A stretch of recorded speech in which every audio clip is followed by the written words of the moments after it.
And we're live. Welcome to Music Matters with Jason Tramm. We're delighted that you can join us for our unique podcast community where we explore the triumphs and challenges of the performing arts world as seen through the eyes of distinguished colleagues.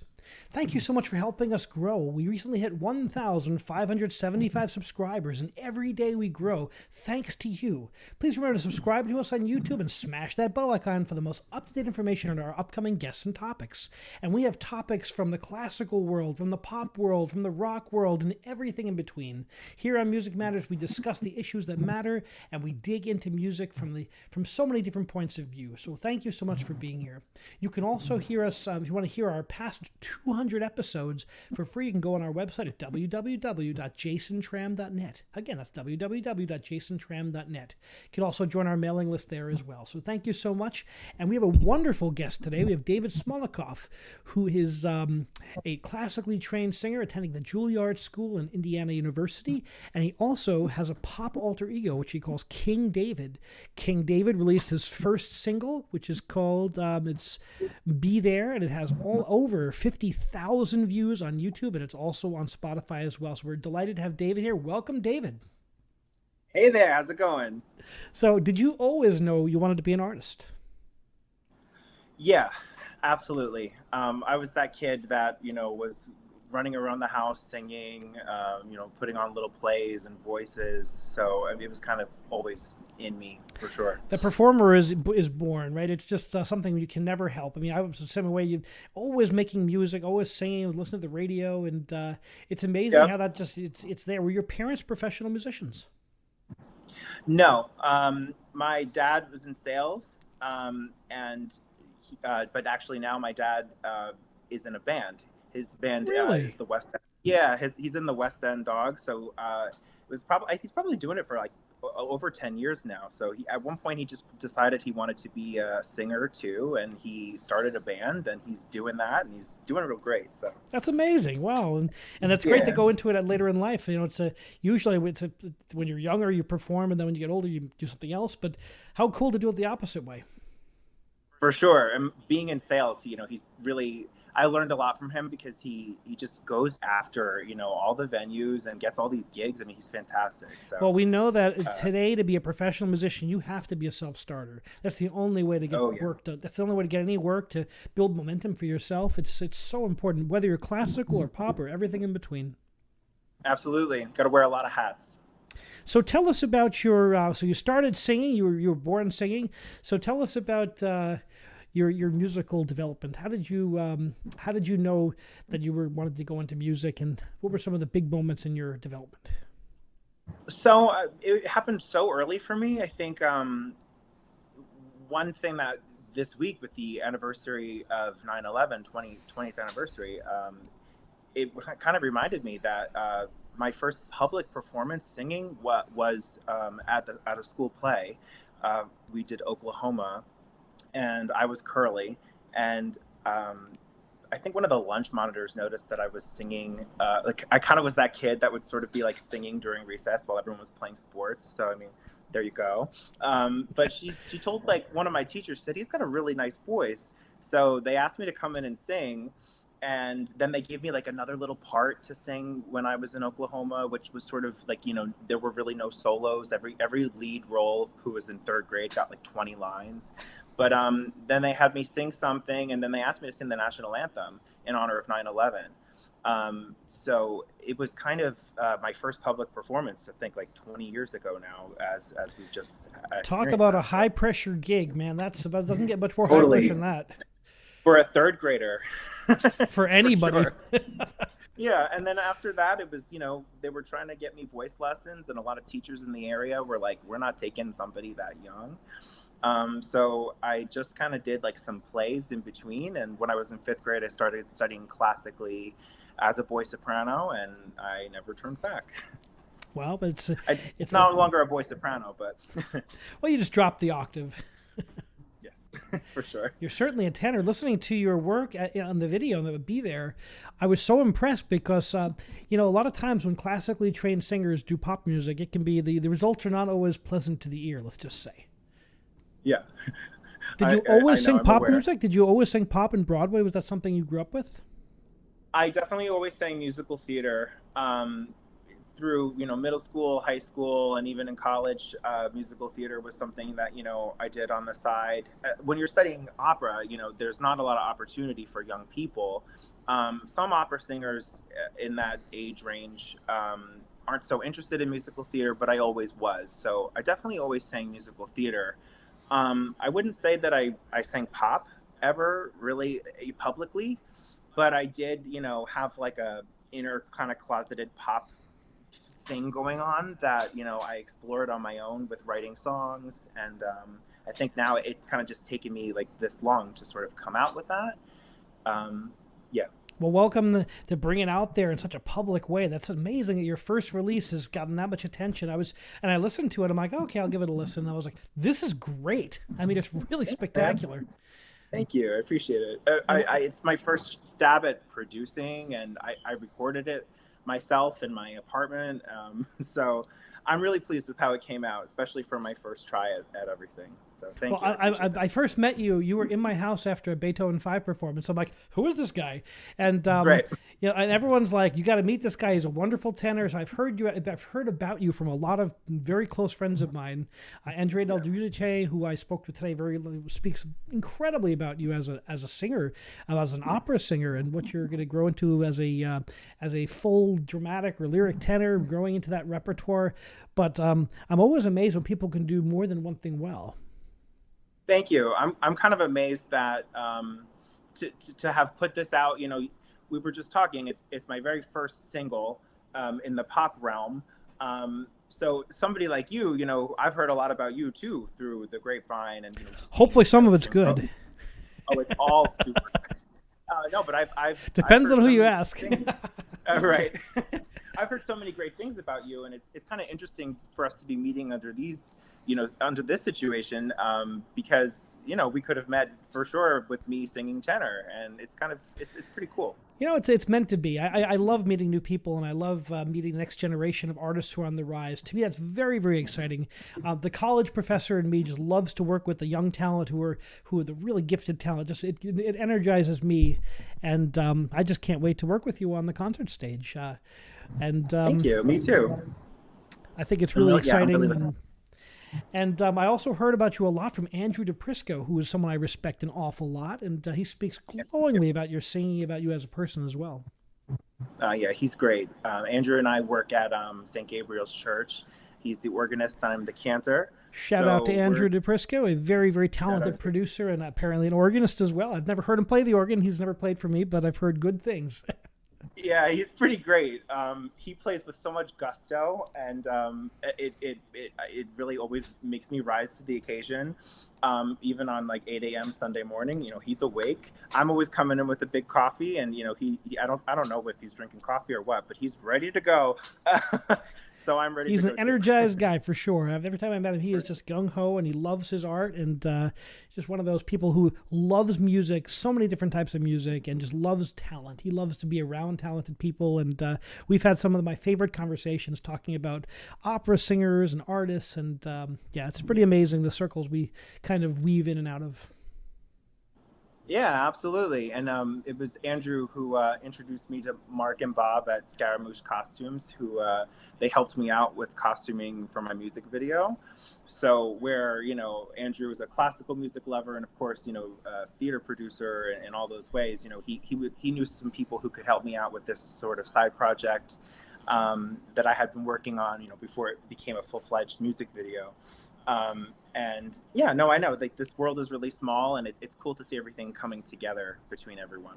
It gets smaller and smaller as you get older. You get to my age, it gets even, it's amazing how it contracts in. And so tell me about, how did you decide to go to the Juilliard School, and what did you learn when you were there? Sure. So I was one of the kids who went to Juilliard pre-college. I auditioned actually when I was in 8th grade. And I remember they asked me, they were like, do you know Caro Mio Ben? And I said, no, I don't know that. And they were like, okay, so we're going to wait a little bit. I don't think they took kids that young anyway, really, for the singing program. But I ended up auditioning again in high school. I was a junior in high school, so 17. And then, I got in, which I was super excited about, and spent 2 years there. And then I did the college auditions for, you know, all the conservatories. I really wanted to be in New York City. And I remember saying to myself, you know, I don't have to go to Juilliard. That would be awesome. But, you know, I had, you know, my eyes on any school in the city. So when I ended up getting into Juilliard, it was really awesome. It was very exciting. I was the very pinnacle pleased. of the classical music world, in the center of the musical universe in New York City, right? It's nowhere better. You're around the Met, you're around the New York Philharmonic, all of the great. I just love that energy, the New York energy. Yeah, for sure. And it's such a small school. And when you're a freshman there, you have to live in that Rose building. I'm not sure if it's like that anymore, but like that, you know, you can't live off campus.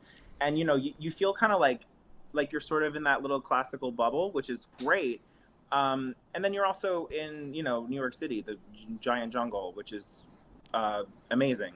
So I was super, super happy to be there. We just got my favorite comment from the Peanut Gallery, from the chat.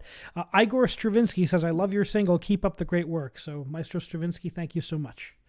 Thank you, Maestro. He'd be 130 today if he was here. There you go. Wow. Well, we're expanding your upper demographic on your single, apparently. Awesome. I love Bring YouTube. I'm ready for I it. love the YouTube community. So now, so you finish up Juilliard and you go on to your master's degree. How did you choose to go to Indiana, Midwest? I mean, one of the great music schools, certainly one of the largest too.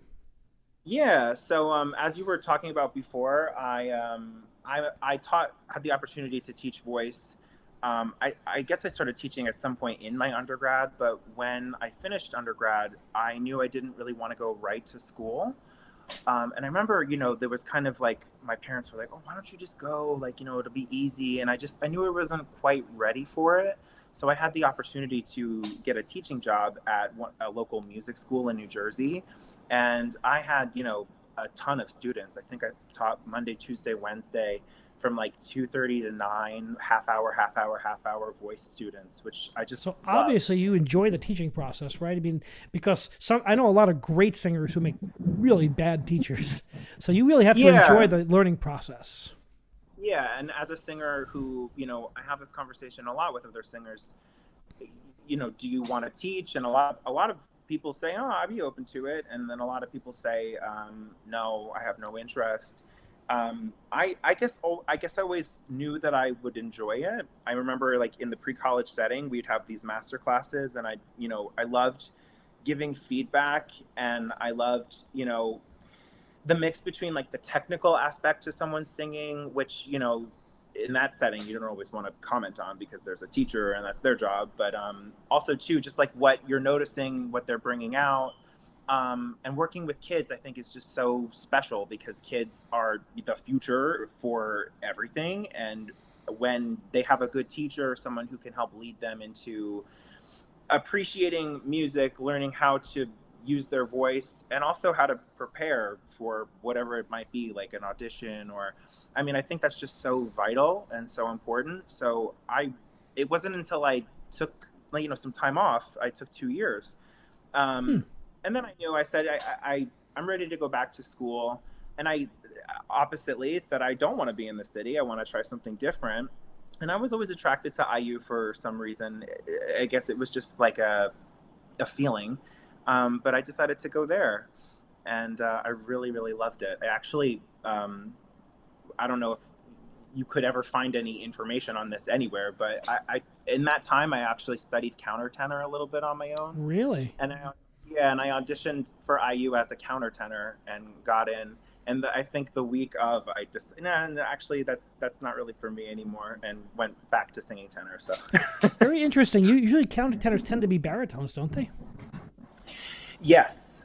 I think that is what people say. Although but you have a real big, you have a low core to your voice when you get into your lower register. It's very interesting. You have such a good, I always view the voice like a pyramid, and the stronger the foundation, the stronger the top's going to be, like Corelli, for example, and some of those great voices. My mentor was Alfredo Silipini, who was Corelli's pianist. So I have a direct link to the past. We used to talk about voices, and he's like, "Oh, I've conducted Corelli." He conducted everyone of the old school. So we'd have these conversations. I was in my late 20s, and he was in his 70s, and you kind of get that. But I hear that in your voice because you really access your low register very easily, and then you kind of, your voice kind of goes up to the tenor register seamlessly. Have you always had that kind of fluidity in your registers? Yes. And I always enjoyed kind of singing in like a head voice. I've always enjoyed, I remember when my voice was changing, I said to my voice teacher, I said, I really want to be a tenor. And she's like, let's just take piano for a little while. It's a good idea. Let's not go into, what you're going to be. But I think, as a voice soprano, I had like E flats. It was crazy. It was silly when I listened back to some of those recordings. But I think, and then the lower register, that was always sort of there for me. And Andrea was kind of, she said, no one ever said to you that you were a baritone. They've always said you're a tenor. And I said, yeah, I guess it was just me and my will. Like, oh, I'm a tenor. So always had it. Andrea has been probably on the show more than anyone else I've had. She's been on herself. She's been on with Jake Landau. She's been on just commenting. We're buds. So I spoke to her long this morning. We had a long conversation. So shout out to the voice whisperer, Andrea Del Giudice. For sure. She's pretty awesome. I'm really enjoying. She is one of my favorite people. Yeah. We just started recently working together. It's probably only been a few lessons really, but I mean, she's kind of turned my whole world around. And one of my, I've had a lot of really awesome teachers who've given me fantastic foundation. But one thing that I'm really loving about working with her is just her openness and, her faith. And she said something to me the other day, like, King David and, your opera, you have to see them as like one thing. Which Isn't that great? For me, it was always kind of scary to take this leap and to say, hey, I'm David, I'm King David now, I'm putting out this pop song, here you go, see what you say. But the reception's been really fantastic, and especially working with somebody new, I'm really, really happy to have that, just the faith and the Isn't it amazing how the different teachers in different parts of your life, like you're where you kind of like your growth is, it's so important to have those different mentors and teachers. They guide you through different things. Maybe one focuses on technique, one polishes, then one kind of steers repertoire, but there's always someone along different paths. And like, for me, it's been as a conductor, I went from being a tenor to being a conductor and making that transition. I was very lucky to have incredible mentors to push me in the right direction. And, shout out to all the mentors and teachers out there. Yeah, for sure. I mean, it's so important to have a lot of different types of teachers because, you as an artist, you go through lots of stages and you need different things. And I remember it's pretty funny because at Juilliard, I worked with Marlena Malis, who actually provided a fantastic foundation for me as a teacher. We did, the same warm-ups every time. It wasn't sort of like, I was thinking about this, let's try this warm-up. It was like, this is what we do. And actually, I used that so much as a teacher myself, like having all these little kids come in, we're going to do 5, 4, 3, 2, 1 on this vowel, and they come in knowing what we're doing, and we got a half hour, so 15 minutes of this, and this is the schedule, let's go. So everyone gives you something different. That's what's great about it. So tell us about your alter ego. What is King David? Where did you come up with the idea? What does that mean? Now, I looked up King David before I knew what your YouTube channel was, and I got a lot of rap artists in that name. Yeah, I know. That seems to be very popular in the rap world. It does, I know. And when you're searching to be like an official artist, there's sort of like only so many King Davids that there can be. I think there can only be 20. So I had to be King David, and then I was like, well, what else do I want to be? I really don't want to be anything else but King David. So I put the 2 asterisks with KD in the middle because people were calling me KD, and I actually really loved that. So I just put that. That's pretty cool. Artist name. That could be a good rap name too. Yeah. If I decide to do some rap, I'll let you know. You can have me back. That could be interesting. Yeah, I thought about it. But that's kind of the thing, is that during COVID, especially when it was more of a lockdown feel, I just went through a lot of things, and I was by myself, and being by myself so much for the first time, I came home, to an empty house. I thought a lot, what do I want to be doing right now? And of course I could have learned a lot of opera roles during that time, but it wasn't really calling to me. And I think I just had been through some personal things as well. So it sort of was a catalyst for me to talk a little bit about what I was going through. And I started to write, and then I sort of was writing so much, and I had 10, 15 songs going, and it was just a matter of weeks. And I was super excited about it. And I thought a lot about, what I want to call myself, and because I didn't want to be David Smolokoff putting out pop music. I love my name for opera, but it just didn't really fit for me. So I thought of a lot of different things that I could call myself. And then ultimately, it just felt like such a time in my life where I was owning stuff coming from in here. It was never about working with someone else, trying to get someone to see me worthy of, getting this role or getting this thing. It was just sort of what I wanted to do. So, and I was cantoring at St. Gabriel's, and I was really starting to find myself through that. I felt really connected singing, and getting that kind of feedback from people. So it was just a lot of things, but ultimately King David is me owning me, and me owning my music, me owning, if I want to sing something that I like that might not fit into David Smolokoff, tenor's wheelhouse, it doesn't really matter because it's coming from me. It's amazing how the being the COVID was such a challenge. I say all artists had to become philosophers during the COVID period. Wouldn't you agree that we've all had to think about our process? I was getting ready to make debuts at orchestras in Europe, and everything was shelved. And that's why I came up with this podcast. My son and I were just home, and we got tired of doing yard work. I mean, the yard was spotless by the time we were done after a month. And I said, I need to be creating something, in addition to my teaching.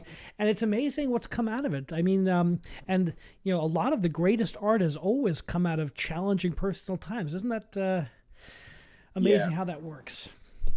Yeah. And I felt just, and it's something we could talk about, just the classical music world, but also being a singer. It's such a weird thing, being an opera singer, because you're an actor, you're a musician, and you're an athlete. And, a lot of the times what we have to do, I think, is sell the product to people. And I think it's gotten a lot better in that there's a lot more individual types of people coming out with their individuality and just, owning the person that they are as an artist. But, growing up, I was, instructed a lot, hey, you make sure you stand this way, make sure, you don't talk too much about this. And it was kind of stifling.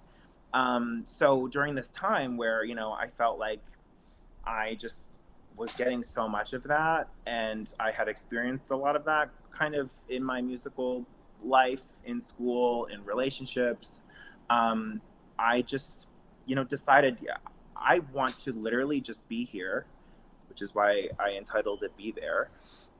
The person that I am, the artist that I am. And I don't care if it's pop, I don't care if it's rock, I don't care what you get from it. This is literally just David.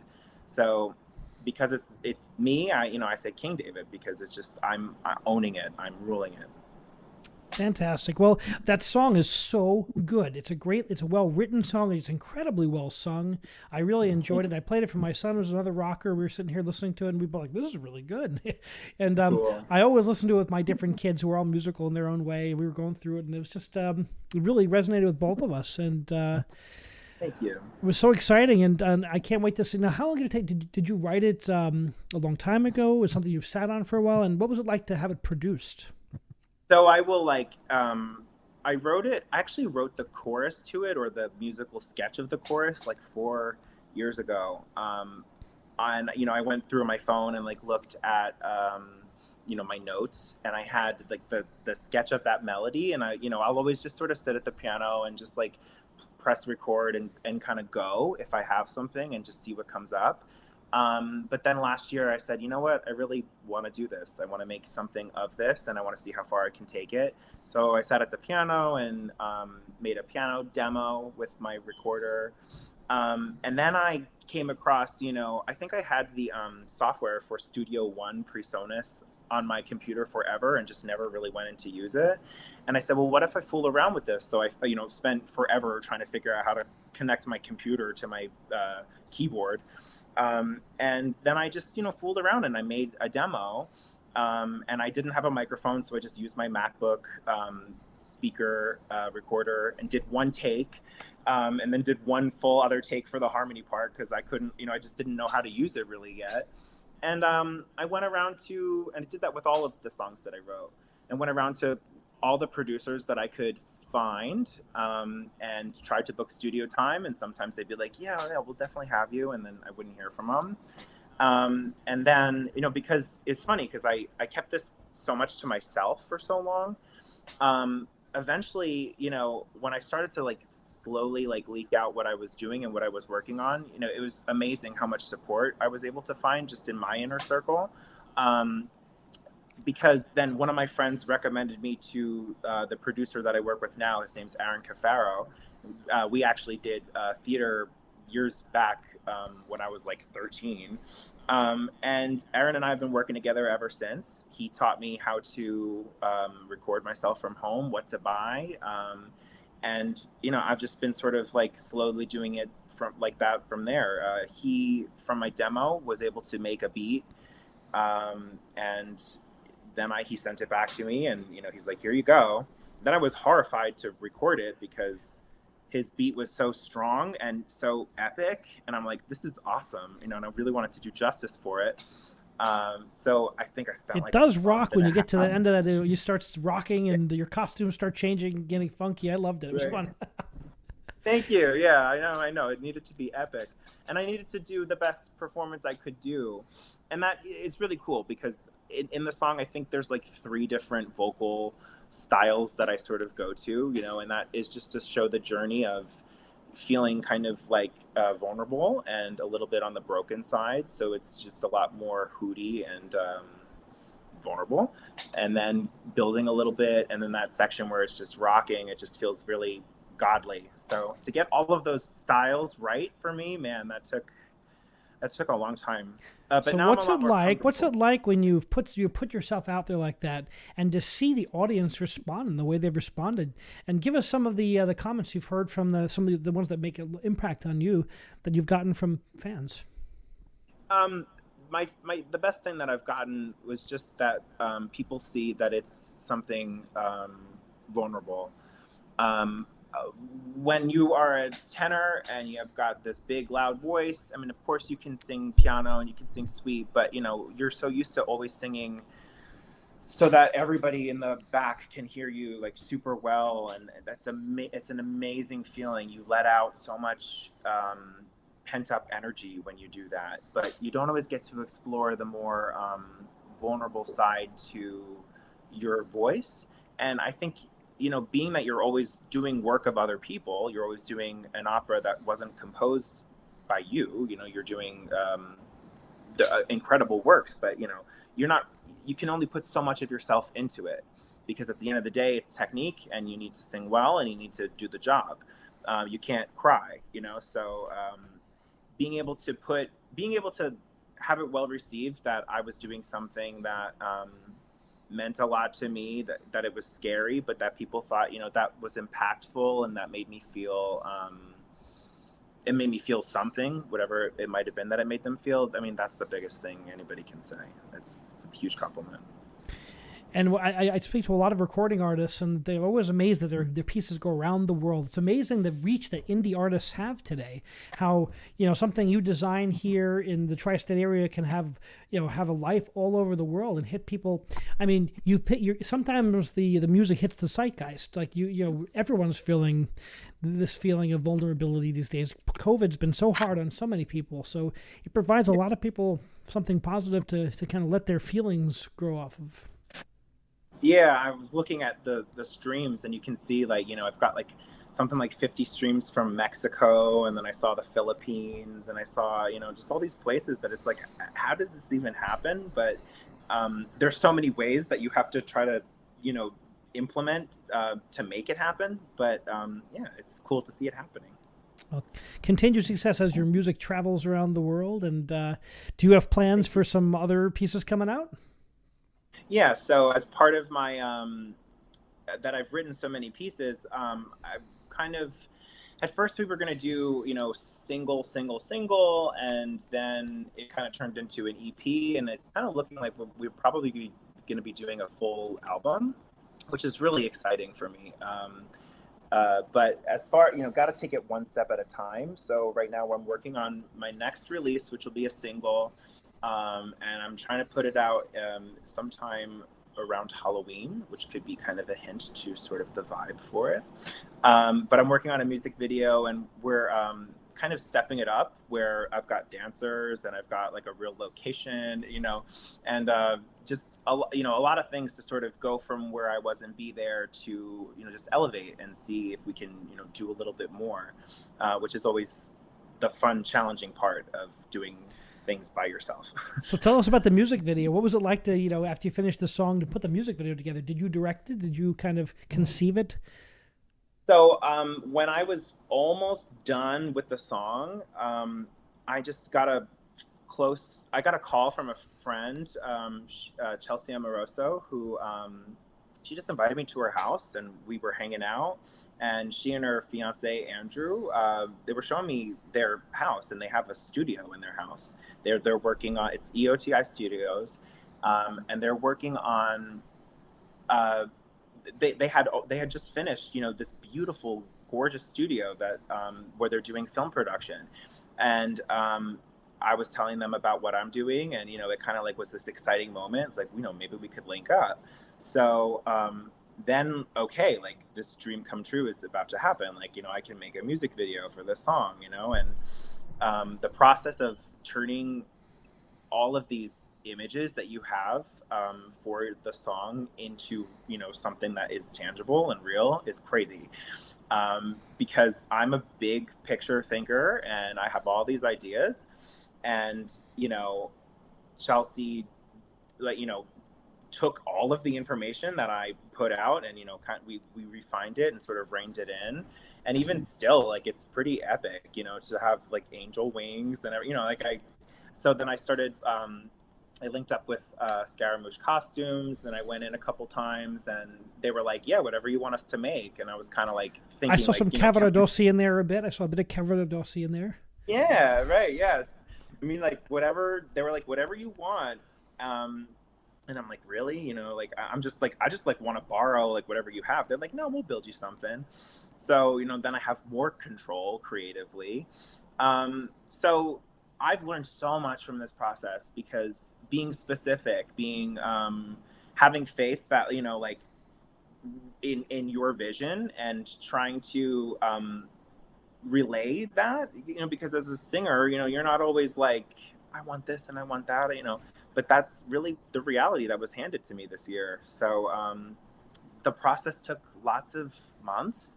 We had to reschedule a couple times because life, and I had moving situations going on, and just a lot of craziness. But I was terrified, because I really did not want to release the song until I had a video, because that's the kind of person I am, which means that you might be finished with the song, but you're not necessarily ready to release. And that was hard, because I felt like I was sitting on material that I really wanted people to hear. But I'm so glad that I waited, and I'm so glad that we were able to make something, that I think is really beautiful, and I think really reflects, what the song is to me. Took a lot of moving parts, but it's amazing. You talk about faith, and it's so important. That faith component is so important, and you have to tend to take that step into the unknown. And it's amazing what happens when you do. It takes you on roads you never would have thought were possible.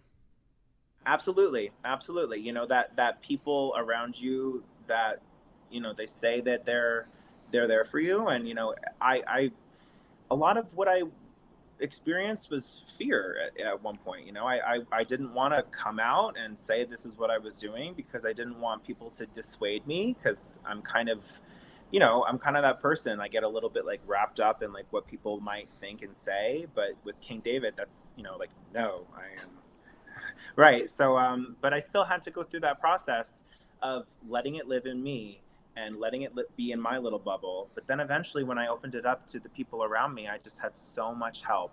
And I'm so, so grateful for it. In this era, I think artists have had to be so creative. I've had people on the show who sing at the Metropolitan Opera and who have 1 million views on TikTok. I've had artists who are crossing over in ways no one would have thought of before. You just never know what's going to be a creative artist. You have to have so many skills to begin with. So of course they're going to cross over into other ideas and other genres and other, the synchronicities we don't even think about. Yeah, I mean, making a TikTok. I mean, it's funny because I have a TikTok. It's the House of David, and when you write house, it's Haus. So the House of David is my TikTok. That's my Instagram too. But it's funny. Like when I make a TikTok, first of all, I mean, I'm millennial, so it takes me like an hour to make like a 7-second video.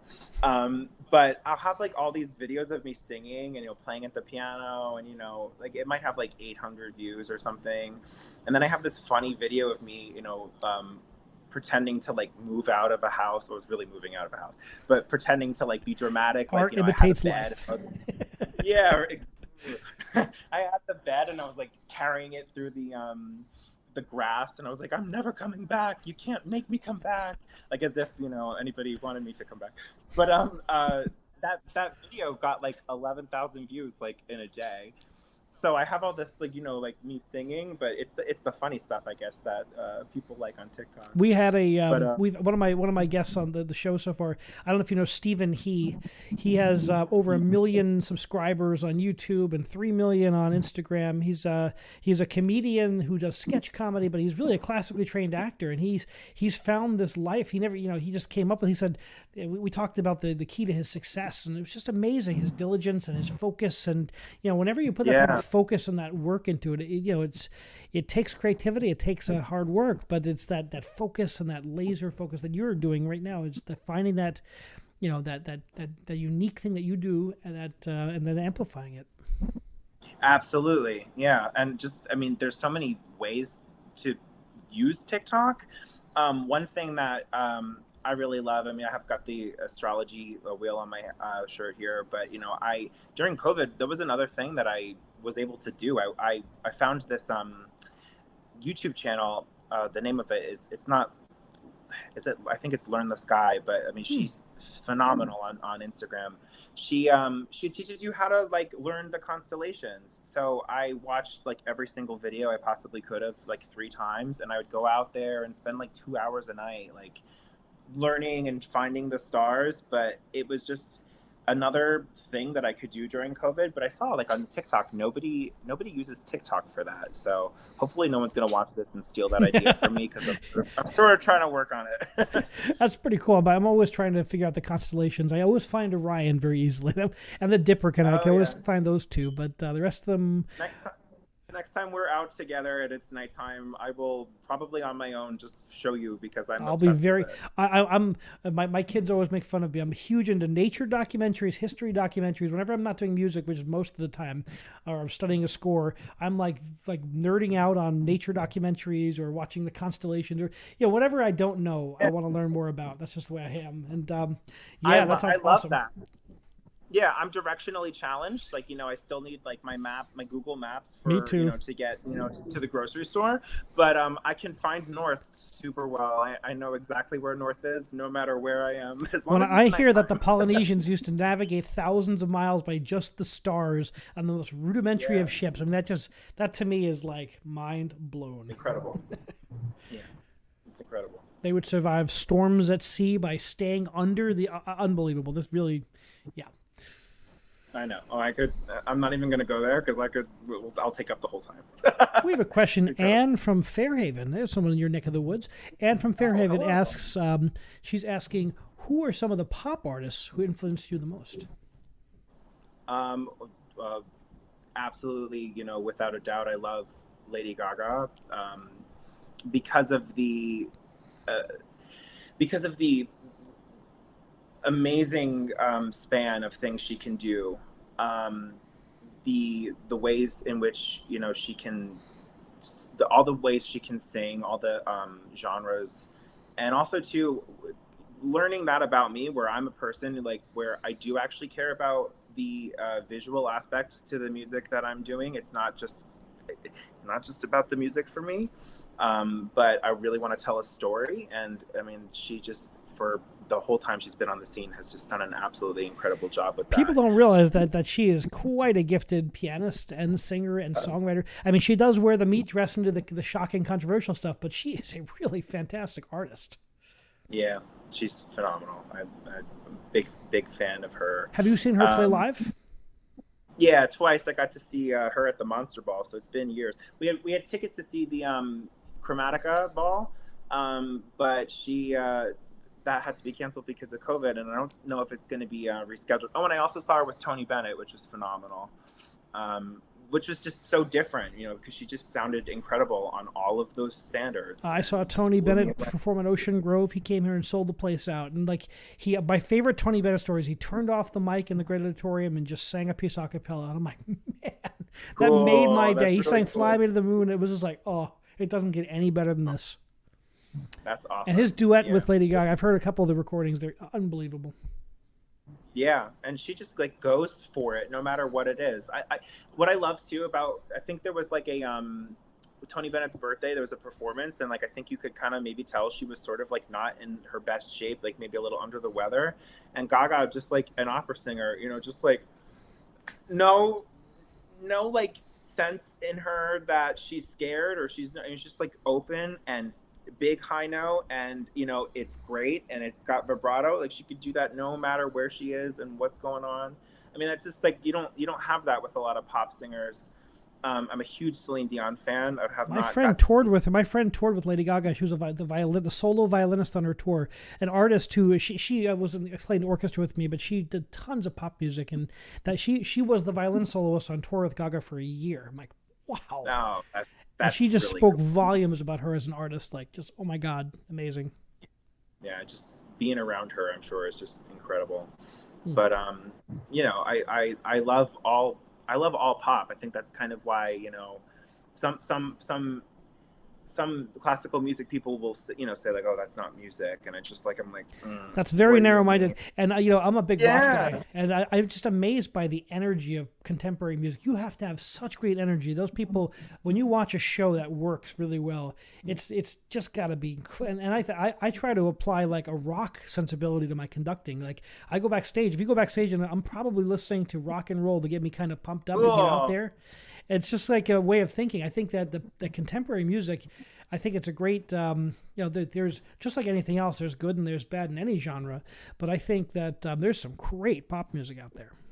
Oh, for sure. And there's great. I mean, I totally got that with your Beethoven that I saw a couple of weeks ago. I mean, that was just Beethoven's got such incredible energy, and you've got to channel that, and you've got to drive it forward. And, that his music is so it's so powerful. It's whenever you see a sforzato and Beethoven, they're off the beat. It's got to be like a hammer blow. And if you don't feel that energy, I get bored of classical music concerts often. I'm like, man, I just want to get up there and scream, because that music is so exciting, and you should walk out of there just mind blown every time. Yeah, no, and I think if you can give it that energy, which I mean that's why I listened to pop music all throughout my experience as a classical musician, and it was those experiences. Listen, I did that too. I listened to pop and I listened to rock before my auditions to sort of hype me up, and I just I'll never not do that. I think it's music. There's really no difference. Another question from the Peanut Gallery. What's the last thing you've listened? What if you're walking around with your iPod or your iPhone? What do you have playing? Oh, give me a short playlist. Well, definitely. I am listening a lot right now to what I'm working on, because I'm trying to hear, so I hate to say me, but that, And I spend a lot of time in the gym now because I mean that's where I get that energy going, and I use that energy to sort of, so it's like dance pop. I'm not gonna lie, like I love Britney Spears. I want her to make more dance music. I love Madonna. I love Gaga. I love just all of that fun. Like I want to get up and dance kind of stuff. But Lil Nas X is phenomenal right now. What he's doing is just like so cool. I've been listening to a lot of him. Who else did I just listen to a lot of the other day? I'm stuck in the early 2000s. It's terrible, but that's where it is. Well, music is music, and I just love the fact I can go into the 1970s rock, I go with rock, but I break some really amazing bands on the podcast. That to me has been such a cool thing. No one knows that I'm a big rock guy, but my son's a drummer, and my older son plays the guitar, and I play the drums for fun. I'll sit down. My son got better than me, so I've kind of backed off the drums. He's picking apart my technique now. I'm like, I don't have to. I just play for fun, Right. Who are you? Don't get my technique. He's like, your rudiments need worked at. I'm like, oh, get out of here. You're right. Rudiment here. It made me laugh, but it's just great. Now, it doesn't change what you bring to your classical art. It just gives you a different dimension to draw from, I think. Yeah, and for me, I need to always be emotionally and mentally in it, and obviously, if you are somebody singing around the world and you have all these gigs, I mean that's incredible, and you just have to go do your gig. But I think what this year gave me was this just like faith in myself that I have this energy within me that even if nothing around it feels super real, like I have something to give to it, and that will inform my classical singing no matter what. Absolutely. How exciting. Do you have any plans to perform live as King David? So I am working on it. I have to kind of figure out, I think I need to be starting a band. So I'm kind of talking with people, trying to get people together. I'd love to work some of my music into more classical arrangements and sort of do sort of more hybrid kind of version of my music, and have people involved. I know that you've had Alexia Wicca on your show, and she and I are talking a lot about. I think she's going to be on my album, so we're talking a lot about fun. Which I'm so excited for because she's incredible. Another Juilliard graduate turned emo artist turned dear friend of mine. Theory together, right? Yeah, we were in music theory together, really. I mean, so we, and we weren't really friends so much at Juilliard because we just didn't really intersect. Because when you're a singer, you're like your days are like 10 hours, and you're with your singers the whole time. And string players never leave the practice room, generally speaking, right? Unless to go to orchestra rehearsal. But when we reconnected, man, this year, we just like geeked out about all that we were doing, and we had so much in common. And then I'm like working with her mom as the voice teacher, and it's just like everything clicked. So we're super that excited. Small world comes back to haunt us again. Right. Oh, I know. There she is. Well, make sure when you find that first performance of that band, I want to hear more about it. And I think that's really exciting, and we'll definitely follow that. Where can people go to find out more about you on both sides, the classical and the pop side?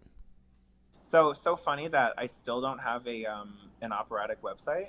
It's just I guess this was just where my soul was kind of going with all of this. But for my King David music, it's kingdavidsings.com. So you can find the updates that I'll be putting out this year as far as anything that I do live. That's kind of the thing too. Like everything has been like website or make a video, like make video content, music video, live performance video. So like I have plans for all these things, but now that the world is opening up again, like these things certainly have to be. But like kingdavidsings.com is my website. You can follow me on Instagram at the House of David. TheHeAusOfDavid. I'm on TikTok there too, but and on Facebook too. You can find me at the House of David as well. And I put all my updates as to what I'm doing and definitely, as the next couple weeks go by, I'll be talking about my next single and next music video, which I'm super excited about. So be sure to check out the work of this very exciting artist on the rise in multiple genres. And thank you so much for joining us on Music Matters. And be sure to put a link to your video when it comes out on the Music Matters social media platforms. For sure. Absolutely will. Thank you so much for having me. I had a great time talking with you tonight. Continued success, David. I look forward to seeing what the future holds for King David and David Smolokoff. Thank you so much, Jason. Take care. It was good talking to you. Thank you for joining us on Music Matters with Jason Tramm. Please remember to subscribe to us on YouTube and smash that bell icon for the most up-to-date information on our upcoming guests and topics. We love it when you like and share our videos, as it helps our community grow. And please check out our website at www.jasontramm.net, where you can see over 200 past episodes with opera singers, symphonic soloists, rap artists, pop artists, and everything in between. Thank you so much, and remember, keep music alive.